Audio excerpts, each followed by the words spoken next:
Notre histoire commence avec un garçon laid aux cheveux flamboyants, qui fuit un démon dans ce qui ressemble à une rue déserte du Japon. Mais avant qu'il ne soit réduit en miettes, une brune aux gros épées le tire en sécurité. Elle lui dit alors de rester silencieux, sinon le monstre les attraperait. C'est alors qu'une petite créature magique surgit de la zone de ses épées, et il est clairement un peu surpris en la voyant, alors la fille le taquine un peu pour ça. En réponse, il rougit un peu et dit qu'il n'a pas peur et qu'il leur aurait botté le cul s'il n'était pas si blessé. Notre protagoniste s'appelle Narihira Takeru, et à ce moment-là, la fille croit qu'il est un type vraiment fort. Elle se retourne et lui demande s'il viendrait la sauver chaque fois qu'elle serait en danger. Après que Takeru ait accepté, elle s'en va, et c'est là qu'il réalise, il l'aime vraiment. Il ne peut pas laisser une opportunité comme celle-ci lui échapper.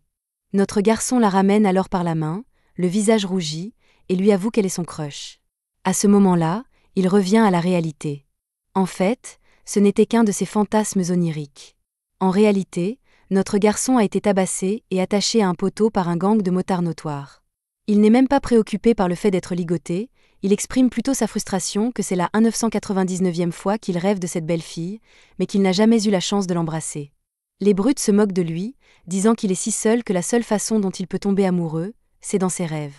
Takeru envoie un coup de pied au visage du type et leur dit que son crush est réel et ne fait pas seulement partie de ses rêves. Un autre membre du gang est énervé par ça, il ordonne au protagoniste d'admettre sa défaite et de s'excuser. En même temps, il balance une batte vers sa tête, mais Takeru l'esquive et contre en lui donnant un coup de tête à la mâchoire. Après ça, il se remet debout et fait savoir aux brutes que la devise de la famille Narihira est de ne jamais accepter la défaite tant qu'on n'est pas mort. Les brutes décident de l'affronter tous ensemble, et même attaché à un poteau, Takeru parvient à faire un 1 contre 5. Après avoir battu les voyous, il s'échappe sur son scooter, réaffirmant la promesse qu'il s'est faite, « Je n'admettrai jamais la défaite à moins d'être mort ». C'est alors qu'il manque de déraper en voyant la même créature magique que dans son rêve.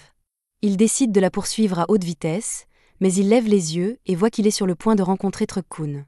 Il saute donc sur le côté, attrape la créature magique et tombe de la falaise. Il se réveille dans une hutte chaleureuse et est immédiatement accueilli par la même fille qu'il voyait dans ses rêves. C'est la 2000 fois qu'il la voit, alors il sourit en la regardant, sachant que ce ne peut pas être un rêve cette fois. Takeru se lève et essaie de lui rappeler qu'il est le gars qui l'a sauvé la dernière fois, mais à en juger par son langage corporel, elle ne semble pas comprendre de quoi il parle. Elle commence à être un peu effrayée, alors elle recule, et soudain, la même créature magique tombe de nulle part sur la tête de Takeru. Ça le déséquilibre, et il atterrit le visage dans les épées de la fille. Des filles qui regardaient de loin trouvent ça plutôt divertissant. Elles demandent à leur ami Seme ce qu'il en pense, et il trouve ça aussi amusant. Il utilise un manipulateur de système à son poignet pour activer un filet qui capture Takeru. Ensuite, il sort en disant « C'était un spectacle vraiment divertissant, mais il est temps de se débarrasser de cet idiot ». Takeru s'énerve après s'être fait traiter d'idiot par Seme, mais son mystérieux crush lui dit juste de la fermer et le gifle. Il est jeté hors du palais royal et se retrouve maintenant en ville avec les autres civils. Il demande où se trouve un combini, et après en avoir trouvé un, il se fait immédiatement virer pour être trop fauché. Alors qu'il est allongé dans une ruelle, il demande à un homme aléatoire où il se trouve. L'homme répond avec le nom d'un endroit qu'il n'a jamais entendu auparavant. Il lui demande d'expliquer en termes de Tokyo, mais le gars n'a aucune idée d'où ou de quoi Tokyo est. Il dit à Takeru qu'il est dans un endroit appelé Danji-Yankyo. Après cette rencontre, Takeru entre en ville et commence à se demander s'il a voyagé dans le temps. Mais il en doute car cet endroit ne ressemble certainement pas à l'ancien Tokyo pour lui. C'est alors qu'un signal d'urgence retentit, plusieurs sauts magiques apparaissent dans le ciel. Les civils entendent alors une voix annoncer qu'une éruption de brouillard noir aura lieu dans les 60 prochaines secondes. Elle couvrira 200 mètres aux alentours, donc il est conseillé à quiconque se trouve dans cette zone de se diriger rapidement vers une porte d'évacuation. Comme annoncé, le brouillard noir commence à remplir toute la zone. Takeru et d'autres civils n'ont pas pu sortir à temps, alors ils sont maintenant coincés à l'intérieur, retenus par une barrière. Il regarde en arrière et aperçoit une petite fille sur le point d'être avalée par le brouillard, alors il court vers elle et utilise son corps pour la protéger tandis qu'ils sont tous deux engloutis par le brouillard. L'endroit suivant où Takeru se retrouve est une rue néon effrayante. Ce qui est encore plus effrayant, c'est que la fille qu'il essayait de sauver a été pétrifiée. Il regarde autour de lui et voit que ce n'est pas seulement elle, tout le monde autour est devenu pierre. Une sorte de monstre robot apparaît de nulle part et commence à fracasser les gens pétrifiés. Takeru est vraiment énervé par ça, alors il l'interpelle et lui dit d'arrêter. Le monstre se tourne vers lui et tire un rayon protonique droit sur lui. Takeru voit l'attaque venir facilement, mais il ne fait aucun mouvement pour l'éviter. Il a décidé de ne pas fuir, il veut tester une nouvelle théorie. Après avoir reçu l'attaque, le fait qu'il soit toujours en vie prouve qu'il avait raison. Il a en quelque sorte obtenu un corps qui ne peut tout simplement pas mourir. Avant qu'il ne s'en rende compte, le monstre bondit à nouveau sur lui, il n'y a littéralement aucun moyen pour Takeru de bloquer ou d'esquiver. Tout ce qu'il peut faire, c'est regarder et voir ce qui se passe ensuite, mais avant la collision, un autre robot sort de nulle part et pousse l'autre hors du chemin. Les gens à l'intérieur du robot voient Takeru et se demandent comment il peut être dans le brouillard sans être pétrifié. Ils utilisent leur micro et lui disent de rester où il est, ils feront de leur mieux pour combattre le monstre. Takeru entend ça et leur dit de ne pas s'inquiéter. Il va botter le cul de ce truc, il doit gagner celui-ci, sinon il se sentira comme un loser. Le monstre rugit, impliquant qu'il est toujours prêt au combat, les gens dans le costume du robot disent à Takeru de se mettre derrière eux, et il prévoit d'abattre le monstre d'un seul coup. Le monstre lance une de ses attaques projectiles sur eux, mais ils utilisent leur pouvoir des 5 tonnerres et lancent une attaque encore plus puissante qui surpasse l'attaque du robot et le vainc en un seul coup. Maintenant qu'il est vaincu, le brouillard noir commence à se dissiper. Pendant ce temps, la fille au QG fait des vérifications sur Takeru et découvre que c'est le même gars qui était sur scène.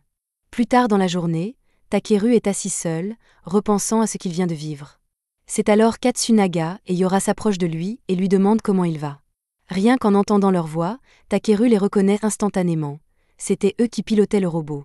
Takeru leur dit à tous les deux de ne pas se mêler de ses affaires car il pense qu'il aurait pu affronter le monstre robot tout seul. Yora n'est pas d'accord, et les choses commencent à s'échauffer entre eux. Atsunaga les sépare et félicite Takeru, disant que c'est vraiment impressionnant qu'il ait pu rester dans le brouillard, mais il n'aurait aucune chance de vaincre ce monstre car il n'est pas un onyoji. Takeru est déjà furieux et sur le point de partir, mais juste avant, il aperçoit la petite fille qu'il a essayé de sauver dans le brouillard. La voir en bonne santé lui arrache un grand sourire. Sur le chemin du retour, il tombe sur son crush, qui le réprimande pour avoir tout gâché pour elle plus tôt. Des personnes importantes, comme le conseiller en chef de l'empereur, sont venues la voir, mais il est arrivé de nulle part et a tout ruiné. Takeru n'en était pas conscient, alors il s'excuse sincèrement. Elle remarque que Takeru est un peu blessé, alors elle l'invite chez elle pour manger et avoir des vêtements propres. Tout en dévorant son délicieux repas, il passe une grande partie de la soirée à leur raconter comment il est arrivé ici, et sur cette base, son crush dit qu'il est très probable qu'il vienne d'un autre monde. Elle en arrive à cette conclusion car elle n'a jamais entendu parler de quelqu'un qui puisse se déplacer librement dans le brouillard noir. Son père se demande si ça veut dire qu'il est une sorte d'Oni, mais Takeru les assure qu'il est humain.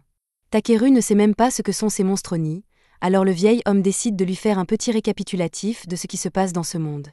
Les Oni sont considérés comme les pires ennemis de l'humanité, venant d'un autre monde, et le brouillard noir est le phénomène qui se produit lorsque le monde des Oni envahit le leur.